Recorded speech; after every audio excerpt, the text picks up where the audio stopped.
Right now, a video cue. Let's go to Catherine in Salt Lake City, Utah. Good evening, Susie. I'm married with 2 young children. Our financial advisor signed us up for variable life insurance on my husband. We pay over $600 a month with a death benefit of $750,000. We've had it for 6 years and I've never felt comfortable about it, and I'm wondering what we should do. What you should do, first of all, is get yourself a new financial advisor. That's number one.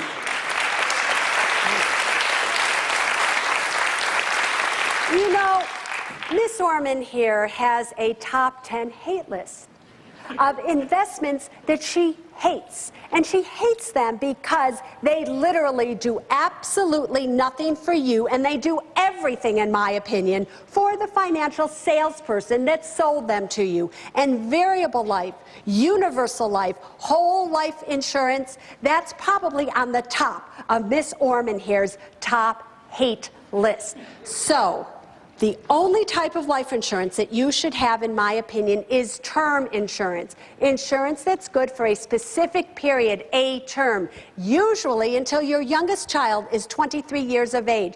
$650 a month for $750,000 of insurance. Do you know, with a 20-year level term policy, let's say you were in your 30s, you could do that for $50 a month. Not $650 a month, and then you could take that $600 and do what with it? Put it into a retirement account. Insurance was never meant to be a permanent need. It was only meant to be there during your younger years in case something happened before your assets built up. Here's what you need to do. I want you to get yourself a 20-year term insurance policy in place. Then cancel your other insurance. Never, ever, ever cancel insurance until the new one is in place. And like I said, get another financial advisor.